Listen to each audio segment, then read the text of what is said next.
Hello there, ladies and gentlemen. Welcome to another theme park interview here on the Coast Shell YouTube channel. Dogster Born, but built for theme park news. Now, this one's a very special interview because we're going back into the archives of Alton Towers and looking at a legend that helped sell the secret weapon known as Oblivion. The Lord of Darkness himself, actor Renny Kurpinski, joins us now. Renny, huge, Hello. huge thank you for doing this. Really does mean a lot. How are you, first of all? I'm well. I'm well. Thank you for asking. It's nice. So let's cast our minds back to when you were first cast as the Lord of Darkness, shall we say, the lead of Oblivion.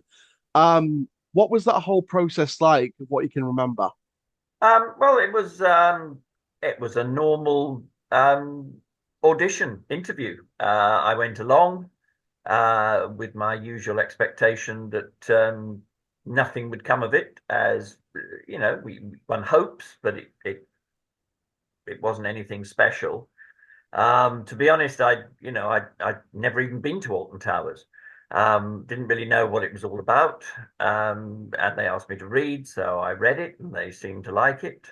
And they said, "Could you do it with a Polish accent?" And I said, "Yes, of course." And I did that, and they seemed to like it. And there's this bank of people sitting there, all nodding. They said, "Thank you very much," and I left. And it was 15 minutes of a normal interview. By the time I got home, I'd got the job, which was lovely. I still didn't really understand or know what it was. And then I got the script, and it was huge, massive, massive, non-stop talking, really. Um, and we set up a filming date, and they just said, "Yeah, all right, we'll see you there." I mean, it was nothing particularly special, and I just thought, you know what, I'm going to learn this because um, it needs learning rather than being read. And I thought, well, they're going to have a an auto cue there, but not to worry, I'll learn it anyway. So I got there on the day, and the first thing they said was, "We've forgotten the auto cue," which sort of was, well, it was okay because I thought I knew it, but the auto cue was there, as a backup. I didn't have the Yeah. backup. Um, and then they said, "The accent. Can we lose the accent?" And I went, "Yeah, okay, that's not a problem." And they said, "But can you make it kind of very clipped? And can we try a few things?" So we tried a few things while I was in the makeup chair, and they kind of decided on this kind of rather clipped, officious, um, sort of robotic kind of style that we went for, and that seemed to work. And then for the alter ego, it was just me going a little crazy, I suppose. And it was actually a very joyous day of filming. It wasn't stressful at all because I knew it. We must have done it, God knows how many times, over and over again. Different angles, camera going all around me to get different angles of my face, with me just looking um, at one sort of focal point. Um, and they seemed very happy, and I went home. That's about it. And then there was a lot of publicity for Alton Towers, the opening of this brand new ride, the world's first vertical drop roller coaster. Um, so we went to Alton Towers with the kids, none of whom were big enough to go on Oblivion at the time, which was very disappointing for them. But I was big enough. Um, so I said, "Well, I'm going to have to go on this thing." Um, and it was terrifying. I mean, it didn't bother me that my face was up there giving all the instructions, because I knew what I said, but I had no concept of what the ride was. So I mean, most people have been on it now. You go up very, very slowly at quite a steep angle. you get to the top and go, oh, that's it's nice, it's evened out, and then they hang you over the edge, and then it became kind of almost a sort of byword, the don't look down. And then, of course, everybody looks down and they take the brake away and you just plummet. Um, Utterly terrifying. But yeah, because it came as a shock. And then, miraculously, it lasts 9 seconds and that's the end of the ride. So it's, yeah, I think people were queuing for something like 4 hours for this fabulous 9 seconds. And I thought, right, so never again. I'm not going on that ride again. But people loved it, and of course, my kids grew up, and they all wanted to go on it. So we had to, sort of yearly go, and I had to suffer Oblivion. Um, But the very first time we were well, first and second time we went to Alton Towers, um, there were I kept getting recognised because people had either been in the queue, well, had been in the queue, and they'd been in the shop because my face was all over the shop, and they weren't sort of necessarily coming up to me, but they were kind of looking strangely at me and then pointing, and then as they walked past, looking back. Um, so yeah, it became quite notorious, and then um, I had my own phone line for a while, which was Oh. quite amusing. You could phone up and speak to the Lord of Darkness. Book tickets. It's bizarre, really. And we did a bonfire night where they had a giant water wall. I don't know if you remember this, or giant I, water wall with my face on it. yeah. And it was a particularly windy night, so my face was very, very movable, let's say. Um, but it was and I think I did something at a Spice Girls concert. I don't know what, but they used my voice for some. So it out of with a career and sort of a CV as long as my arm, uh, 3 years at drama school, training classically. I'm well known for being the voice and face of Oblivion at Alton Towers. That's my claim to fame, which I absolutely love. It's no burden at all. I think quite sadly they've now um, taken away the "Don't Look Down" as you get. I don't know why.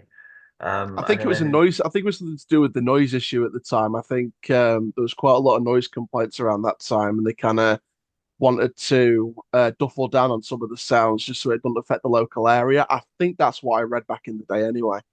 Lord, I hardly shouted it. It was really "Don't Look Down." I think it worked very well. So I'm quite sad that that's gone. Yeah. But it's a long time ago, and Oblivion has become it's sort of gone into oblivion. Really, it's one of those rides that people go on now, but the queues are not very long. There are sort No. of more spectacular rides, I guess. But at the time, it was something very special, I think, for people. Yeah, I think when you sort of look back on the process when you initially auditioned and first got the role, how much did you know of what you were auditioning for in terms of Oblivion itself and what you were going into? Nothing really. I mean, I'm by no means a theme park aficionado. And I mean, they talked about this ride, and they said it's not quite finished yet. And it's going to be this. It's going to be I think they did mention the first vertical drop roller coaster, which kind of meant nothing to me. I mean, I had no concept of what it might look like. Yeah. And at the time, I wasn't overly interested because I hadn't got the job, and it was all very well them telling me about it. But it was kind of okay. That's very nice. Thank you very much. I'll never see you again.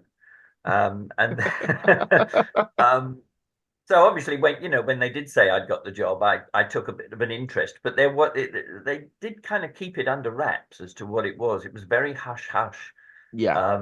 because they wanted to surprise everybody, I guess. And yeah, I think from the reaction of people, they they were surprised. And at the time I was teaching in drama schools as well. And these students would turn up on day one and they'd go, "You're on Oblivion. You're Oblivion." Um, and I think that quite endeared me to them to start with, to be honest. That was rather good. But yeah, that I got recognised an awful lot for that. I've been recognised for other things since, but Oblivion is the biggie Yeah, that remains, and I mean, my wife has looked online, and the Lord of Darkness and all that. There's quite a lot of stuff on the internet about the Lord of Darkness, and from time to time, I still get messages of going, "Ah, brilliant! Could you say don't look down, or could you sort of say hello to my girlfriend, or things like that, yeah. and it's yeah, it's got quite a notoriety. Well, it must do because here you are all this time later asking me about it. But it's become an iconic part of theme park history, especially here in the UK. When you look back at the scripts of what you had to read on the from the scripts, and obviously when the autocue finally arrived, um, what were your sort of standout lines? What were the kind of lines in the sort of monologues that you had to read as part of this character that made you Oh dear, think, "Oh, I love that line"? you're asking a lot now. Trying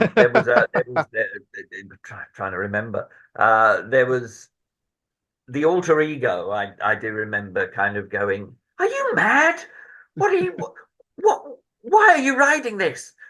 Are you insane?" There was all that kind of stuff going on, Yeah, and then me I've heard going, some of the ride cars go missing. "Yes," and I was going, "It's perfectly safe. There's nothing to worry about." So it was this juxtaposition which was quite fun. Very Jekyll and Hyde. Yeah, absolutely, absolutely. And I mean, the thing is that we filmed all the Lord of Darkness and then the Lord of Whiteness, I guess. We filmed the two separately, and they stuck them together. But it was yeah, it was I really can't remember Yeah, anything, I'm afraid, from the script. It was, it's 30 odd years ago, so it's a long yeah. time. What Um, one thing I loved about the kind of half and half bit was you've got the one side going insane, but then you've got the other side just going sit back, relax, and enjoy the uh, experience. yes, yes. It's and I think it's the calmness that's actually more terrifying than the Oh insane that yeah, I people think I remember. think so. I mean, the thing is that I've never been in the queue and watched it like that because, rather fortunately, I didn't have to queue. They just sort of took me in a back entrance, and Oh and wow, I went in a special way because I had a pass. So I've never seen the queue. I've seen the screens as you sit in the chair and you go up, and there's me there. And I remember my sons when they were, I don't know, 8, 9, something like that, um, sitting next to me and saying and pointing and saying, "Oh, that's my dad," and people going, "Yeah, right, yeah, yeah." Um, and that's happened quite a lot. It's happened on stage when kids are in the audience and they go, "That's my dad," and nobody believes them. So that's yeah, that's just part of it, really, that people recognize you, and um, yeah, it's a strange part of my career, but it's actually it's nice to be, have a notoriety for something. that kind of leads me on perfectly to the final question. It was, how proud are you that you're part of something so unique and iconic in an actor's career? It's yeah, it's extraordinary because it kind of came from nowhere. Obviously, my face, my voice fitted for what they were looking for, and it at the time it was a job. I did this for Alton Towers, and I did the voiceover and the video for a ride. I thought no more of it than that, and then suddenly, when the ride opened, it exploded, Yeah, and um, I mean, the tens of thousands of people must go to Alton Towers every year, probably more. And for a long time, Oblivion is the ride that everybody wanted to go on. There was a whole kind of not subculture, but there was a whole buzz that went on about it that I thought, oh, I'm part of this. I am Oblivion. And it is very, very strange, but it's lovely. And long may it continue. And I do wish that the Alton Towers would rethink to put the Don't Look Down bit back in, because that definitely was my favourite bit, and it's the bit that everybody always seemed to remember. I That's hope what so people as well. I I wanted I to I, say. I hope so. I You hope they should bring it back petition as them. well. You Um, should petition them. yeah, it's like you say, it's part of it. Kind of exploded, like you said, in cult form almost. There's Oh I've yeah, and it still goes on, which yeah, is I've seen very, very people. strange. I know people now. I think one trip to Alton Towers in the past few years, I sat with someone on the bus on the way back, and he was designing this Alton Towers universe, almost like the Marvel universe or the DC universe, and it was all these characters and all these spin-off stories based from the rides. It's almost like bringing out a Netflix series about a particular ride, and then another Brilliant. one.